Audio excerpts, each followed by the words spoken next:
Bom dia, boa tarde, boa noite, boa madrugada, boa qualquer hora. Essa é a conversa ao pé do rádio. Esse que vos fala é Rubem Gonzalez. Esse é o nosso canal, esse é o nosso portal. É por aqui que você se informa ou se deforma ou faz o que você quiser. Mas essa daqui é a conversa ao pé do rádio tradicional. Aquele modelo que você gosta, que você pediu e a gente colocou no ar de volta.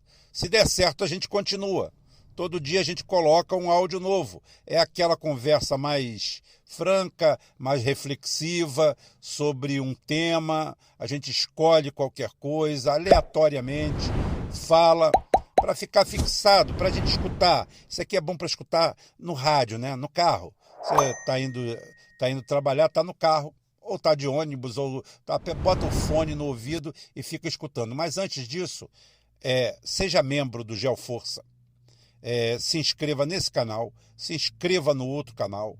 Tem os nossos canais amigos aí, parceiros, não vou citar eles aí, mas todos vocês já sabem, porque aí eu vou perder muito tempo falando aqui sobre isso. Todo mundo já sabe o nosso objetivo. E hoje eu vou falar um assunto particular aqui. Um assunto particular, não. Um assunto que eu abordei ontem, tá? Eu abordei ontem e me deixou muito, muito assustado. Eu estou muito assustado. Causa espécie, eu não sei qual vai ser o futuro do país e esse, vamos dizer assim, soft power, né? Esse poder suave que está sendo colocado aqui. Primeiro, eu quero deixar para vocês claro a posição que continua reta e firme. Não temos candidato, não estamos puxando a sardinha para lugar nenhum. Mas eu vejo com muita preocupação a candidatura do Lula. Por quê? Porque eu vou falar para vocês que o Lula hoje não é o Lula. O Lula é um refém, é um símbolo. Parece que o Lula é aquele... Eu esqueço o nome agora, porque, gravar todos os nomes do planeta fica difícil, né? São, entre os que morreram e os que nasceram, deve ter mais de 50 bilhões de seres humanos, e eu não consigo guardar todos eles. Mas tem um oficial nazista que quase foi fuzilado, quase que foi para a forca em Nuremberg, e ele foi preso. Pegou 17 anos de cadeia no total, pegou uma quantidade, pegou mais outra. Mas com 3 anos de prisão, ele foi retirado da prisão e colocado como manda-mais, manda-chuva da OTAN, da NATO. Por quê? Porque o nazismo estava de volta. Só que o nazismo estava agora na mão dos Estados Unidos e da NATO. Então eles precisavam desse sujeito de volta. E ninguém entendia mais de nazismo do que ele. E ele foi colocado e ficou, e viveram felizes para sempre até a sua morte. Ou seja, alguém foi lá na prisão, chamou ele e falou: bicho, deu ruim aí dentro dos nossos projetos, precisamos de você. Vem com a gente. Não, vem com a gente. Você quer apodrecer na cadeia? Ficar 17 anos preso aqui, mais um monte de pica que tem para você aí, que a gente pode dobrar esse negócio, você morrer aqui, ou você quer liberdade? Até eu que sou burro pra caramba, eu ia aceitar a liberdade. E assim ele foi, e foram felizes para sempre. No caso, ele foi fazer o que gostava. Eu não estou dizendo nem que o Lula está fazendo o que gosta. O Lula, simplesmente, hoje é um refém.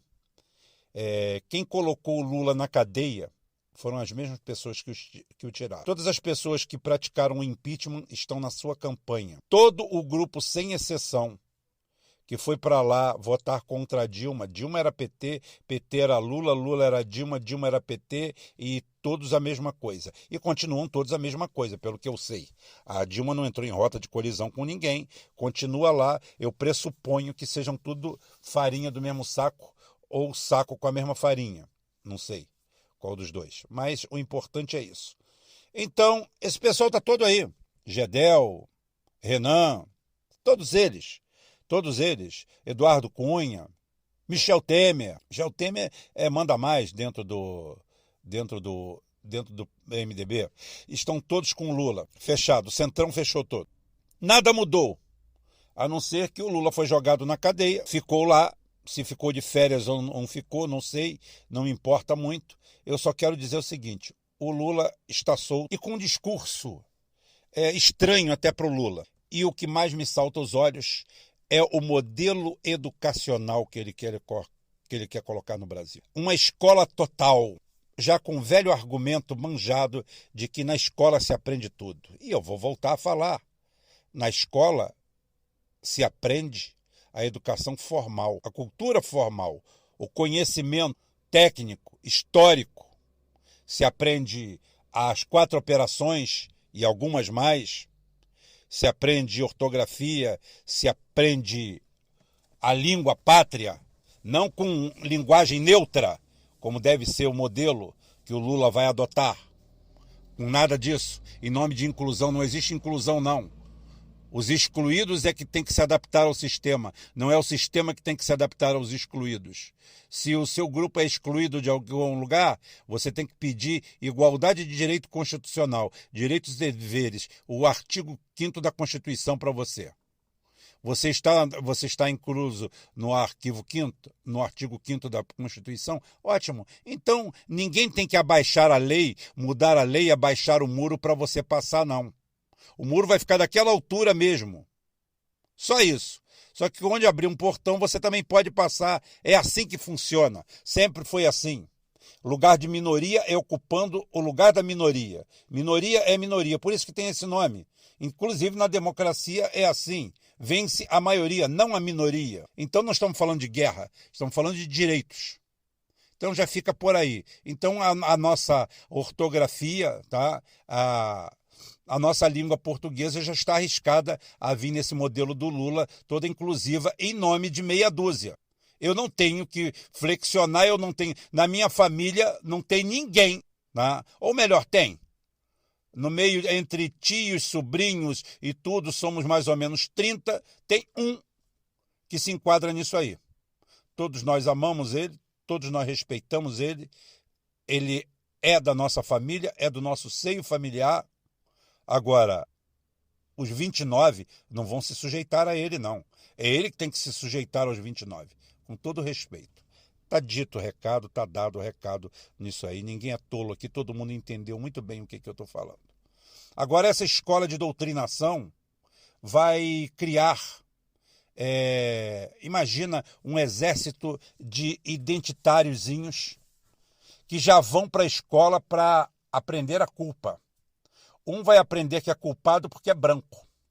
Outro vai aprender que é culpado porque não é índio.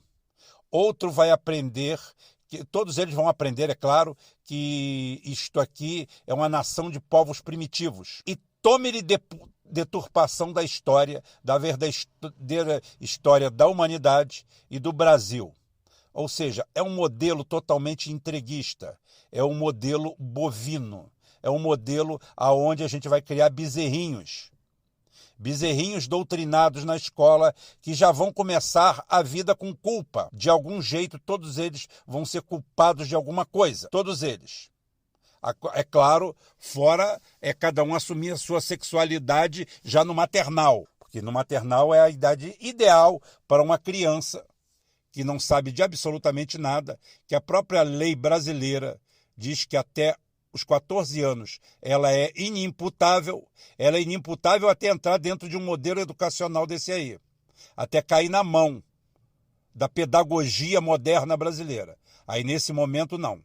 Nesse momento um garoto de 4 anos de idade, um cara com 17 anos de idade, com 5 filhos, com 3 mulheres diferentes ou 5 mulheres diferentes, com 10 homicídios nas costas, ele tem 17 anos, ele é uma pobre vítima da sociedade, ele não sabe o que faz. Ele poderia ser médico, cientista espacial, ele poderia ser tanta coisa, mas a sociedade lhe negou tudo. E ele com 17 anos não é responsável pelos seus atos. Não podemos diminuir a idade penal dele, absolutamente. Quem sabe até esse cara, se ele aos 14 anos de idade, que é a idade ideal para isso, ele sofresse um tipo de penalidade, ele, quem sabe, aos 17, ele não estaria em outro quadro, até recuperado.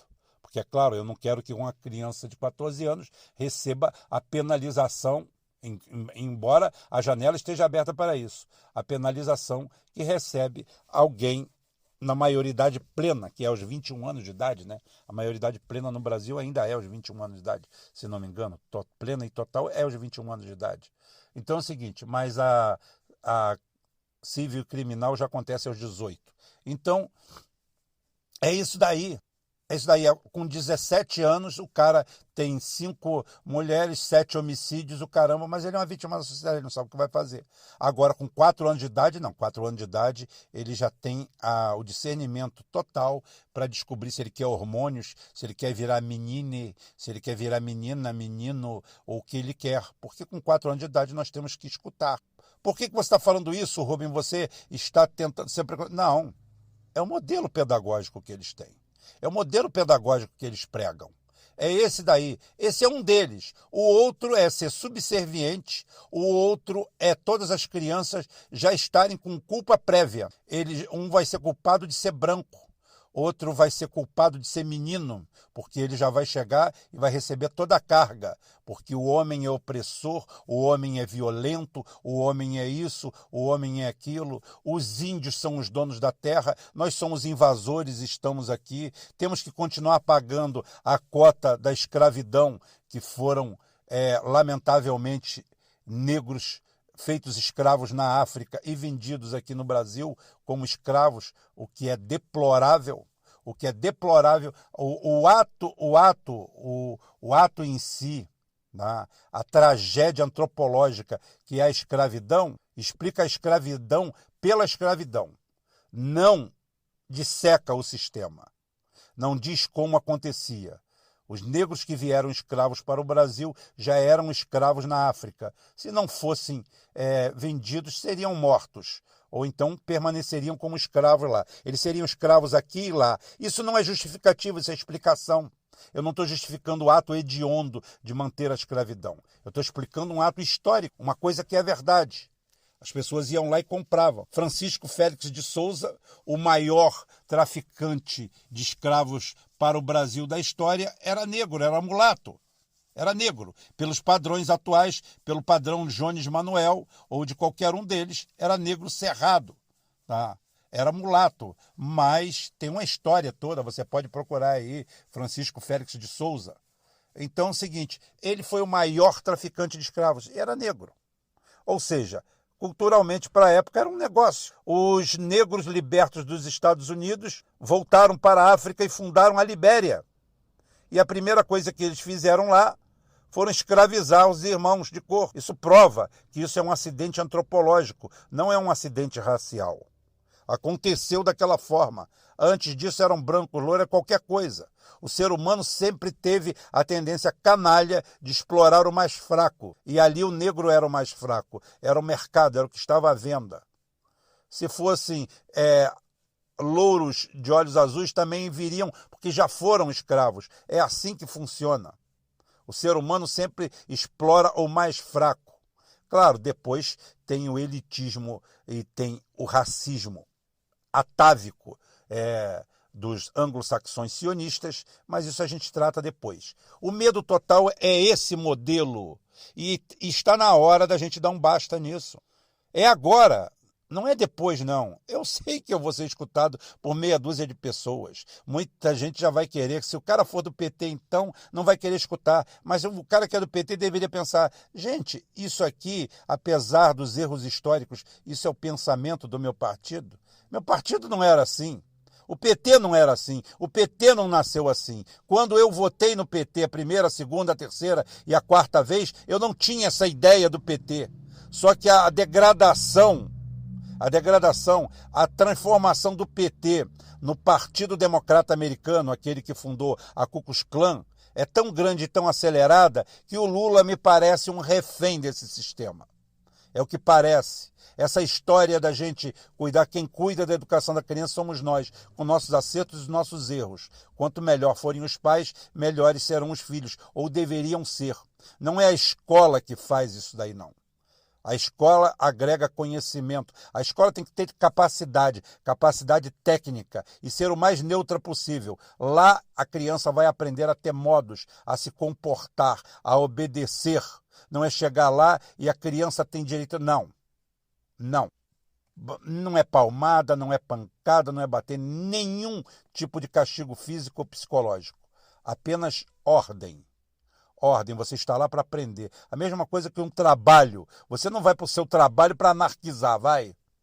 Para fazer a zona, fazer o que você quiser. Não, você vai sentar na sua cadeira, você vai pegar o seu macacão, você vai pegar a sua luva, você vai fazer o seu trabalho, seja de atendente, seja num call center, seja desmontando o motor de um avião, montando um carro, fazendo qualquer coisa, sendo advogado, administrador, qualquer coisa, não importa. Você vai para lá e você tem uma disciplina lá dentro.